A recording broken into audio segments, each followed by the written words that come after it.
আসার পর লাল টেলিফোনে শুনতে পারলাম যে শেখ হাসিনা যে জুলাইতে যে হত্যাকাণ্ড হয়েছিল সেগুলা কার কার সাথে যে দোষরদের সাথে কার কার সাথে যে কথা বলছিল এগুলো এখন এখানে ডায়াল করলে শোনা যাচ্ছে যে উনি কিভাবে আন্দোলনকে কিভাবে আরও ভয়ানকভাবে তিনি যে ছাত্রদেরকে হামলা করছেন এগুলো শোনা যাচ্ছে। আর বিভিন্ন ধরনের উনি উস্কানিমূলক বিভিন্ন ওই সময় যে ছাত্রকে হত্যার জন্য উদ্দেশ্য করে যে কথাগুলো বলছে এগুলো এখানে শোনা যাচ্ছে। মাননীয় প্রধানমন্ত্রী উদ্বোধন করার পর থেকে আমরা অনলাইনে টিকিট কেটে এখানে আসছি। আমরা এখানে আপাতত যে 17 বছরের দুঃশাসনগুলো এখানে জাদুঘরে তুলে ধরা হয়েছে এগুলো আমরা একটু একটু করে সবগুলো একটু দেখতেছি। আমরা পরিবারকে নিয়ে আসছি, আমার 3 ছেলে এবং স্ত্রী সহ আসছি।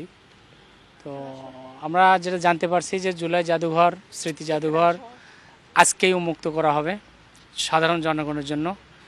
সে আকাঙ্ক্ষা নিয়েই দেখতে আসছি, খুবই আগ্রহ যে এখানে কি করা হয়েছে, এখানে কিভাবে স্মৃতিগুলোকে সংরক্ষণ করা হয়েছে এটা দেখার জন্য মূলত আজকে আসছি আর কি। জেডআই ওয়াটার ট্যাঙ্ক দিচ্ছে আজীবন ওয়ারেন্টি।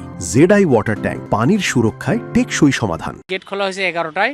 আমরা আসেই দায়িত্বশীল একজনের কাছ থেকে জানতে পারলাম যে গেট 11টায় খোলা হবে। গেট খোলার পরে যারা অনলাইন থেকে টিকিট সংগ্রহ করছেন তারা সরাসরি অ্যাক্সেস আছে, প্রবেশ করতে পারবে। আর যাদের অনলাইন থেকে করেনি তারা ভেতরে ঢোকার পরে প্রবেশের পরে টিকিটের ব্যবস্থা আছে। তো আমরা যেহেতু টিকিট অনলাইন থেকে করিনি, তা আমরা প্রবেশ করার পরে ভেতরে কাউন্টার থেকে টিকিট নিচ্ছি আর কি।